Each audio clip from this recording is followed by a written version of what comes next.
श्री स्वामी समर्थ. नमस्कार. मी नंदिनी माझ्या यूट्यूब चॅनलवर तुमचं खूप मनापासून स्वागत करत आहे. तुमच्या मनातील सर्व चांगल्या इच्छा स्वामी महाराज पूर्ण करो ही स्वामींच्या चरणी प्रार्थना करते आणि आजच्या नवीन व्हिडिओला सुरुवात करते.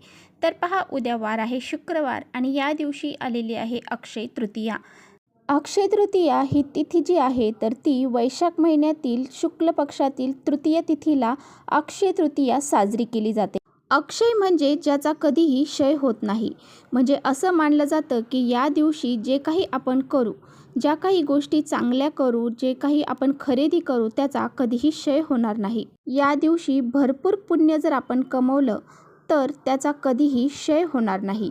त्यामुळे आपल्याला जेवढे जमेल तेवढं या दिवशी सेवा आणि उपाय आपल्याला करायचे आहेत. अक्षय तृतीया हा दिवस 3.5 मुहूर्तापैकी एक मुहूर्त मानला जातो. त्यामुळे या दिवशी कोणतेही शुभ कार्य करण्यासाठी किंवा कोणतेही कार्य करण्यासाठी मुहूर्त हा पाहिला जात नाही, कारण हा पूर्ण दिवसच अगदी शुभ असतो. म्हणूनच या दिवशी बरेच जण चांगले शुभ कार्य करण्याचा प्रयत्न करतात, भरपूर पुण्य कमवण्याचा प्रयत्न करतात, पवित्र गंगेमध्ये जाऊन स्नान करतात आणि त्याचबरोबर दानधर्म देखील या दिवशी केला जातो.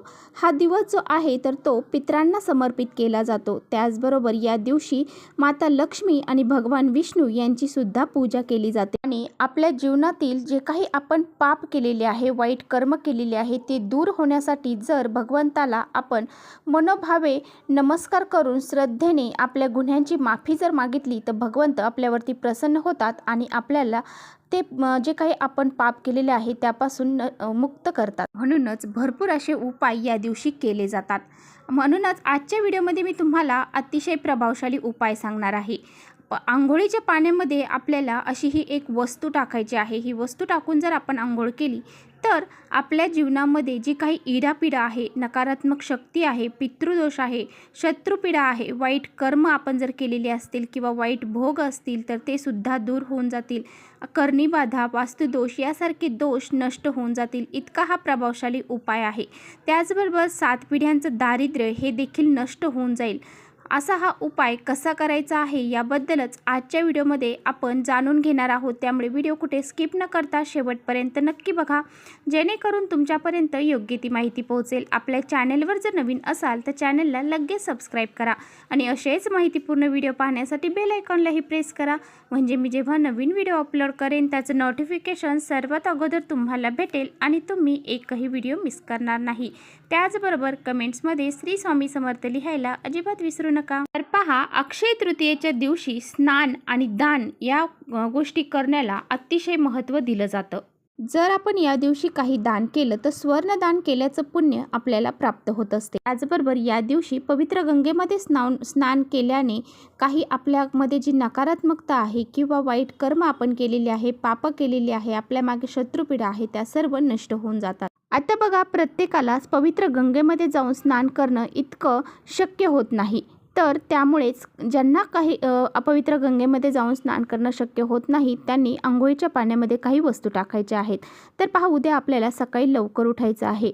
आपल्याला सकाळी लवकर उठल्यानंतर जे काही आंघोळीचं पाणी आहे ते काढायचं आहे. हे पाणी तुम्ही थंड घेऊ शकला तर अतिउत्तम. जर तुम्हाला थंड पाणी घेणं शक्य नसेल तर गरम घेतलं तरीसुद्धा चालेल. बघा, सर्वात महत्त्वाची गोष्ट या आंघोळीच्या पाण्यामध्ये तुम्हाला टाकायची आहे ती म्हणजे गंगाजल.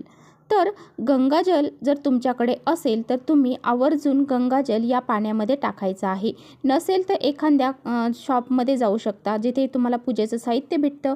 त्या ठिकाणी तुम्हाला ही गंगाजलची जी बॉटल आहे तर ती 20-30 रुपयाला मिळून जाईल.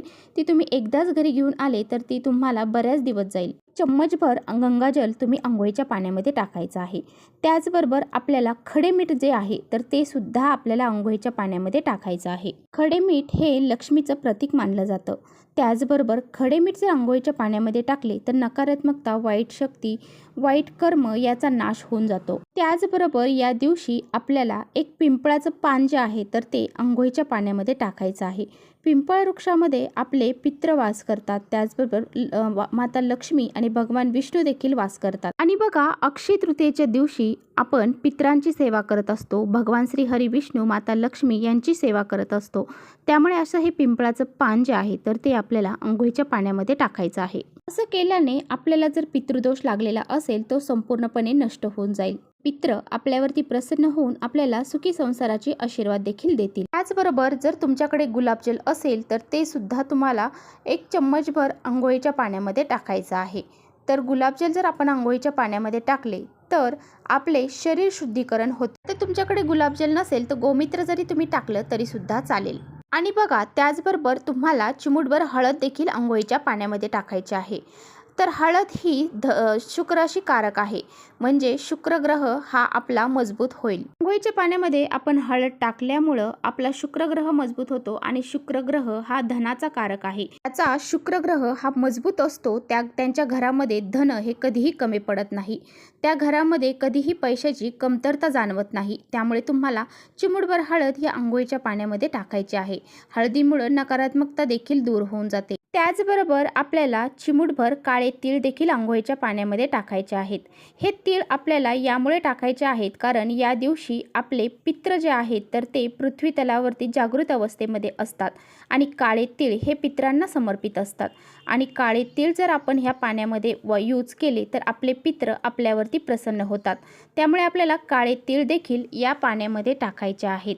त्याचबरोबर या सर्व गोष्टी ज्या आहेत तर त्या तुम्हाला अंघोळीच्या पाण्यामध्ये टाकायच्या आहेत. जर तुमच्याकडे एखादी गोष्ट यापैकी नसेल तर काही हरकत नाही. जेवढ्या गोष्टी आहेत तेवढ्यांनीच तुम्हाला अंघोळ करायची आहे. परंतु अंघोळ करत असताना चुकीच्या पद्धतीने अंघोळ करायची नाही. बऱ्याच वेळा तुम्हाला या अंघोळीचे जे काही उपाय आहेत तर त्याचा जर तुम्हाला रिझल्ट जाणवत नसेल तर त्याचे दोष तुम्हाला लागलेले असतात. याचं कारण असं आहे की अंघोळ करताना आपण डायरेक्ट गुडघ्यावर पाणी टाकतो किंवा मग डोक्यावर पाणी टाकतो, तर असं आपल्याला करायचं नाही. तर सर्वात अगोदर 1 मग भरून घ्यायचा आहे, उजव्या खांद्यावरती टाकायचा आहे. दुसरा मग भरून घ्यायचा आहे, डाव्या खांद्यावरती टाकायचा आहे. तिसरा मग भरून घ्यायचा, डोक्यावरती टाकायचा आहे. अशा पद्धतीने तुम्हाला अंघोळ करायची आहे. अंघोळीचे देखील काही नियम असतात. या नियमानुसार जर आपण अंघोळ केली तर आपल्याला त्याचे दोष लागलेच जातात. हे स्नान करत असताना हर हर गंगे या मंत्राचा तुम्हाला जप करायचा आहे आणि हे स्नान करायचं आहे. यानुसार जर तुम्ही स्नान केले तर तुमचे दोष, अडचणी, संकट, नकारात्मकता, शत्रुपीडा, पितृदोष यासारखे दोष जे आहेत तर ते नष्ट होऊन जातील आणि आपल्या घरामध्ये सुख, शांती, समृद्धी निर्माण होईल. आपल्या घरातील दारिद्र्य हे दूर होऊन जाईल. तर असा हा एक उपाय तुम्हाला उद्याच्याला करायचा आहे. पहा, हे स्नान करत असताना प्रत्येकाच्या घरातील लहानातील लहान मुलं किंवा मोठ्यातील मुलं सर्वांच्या अंघोळीच्या पाण्यामध्ये, प्रत्येक सदस्याच्या अंघोळीच्या पाण्यामध्ये ह्या वस्तू आपण टाकायच्या आहेत आणि अंघोळही करायची आहे. असं केल्याने हे शाश्वत तुमच्याबरोबर राहील, म्हणजे याचा कधीही क्षय होणार नाही आणि याचे पुण्यफळ हे तुम्हाला नक्की प्राप्त होईल. तर चला इथेच थांबवते. माझा व्हिडिओ आवडला असेल तर नक्की लाईक करा. चॅनलवर नवीन असाल तर चॅनलला सबस्क्राईब करा. परत भेटूया अशाच छानशा व्हिडिओसोबत. तोपर्यंत श्री स्वामी समर्थ.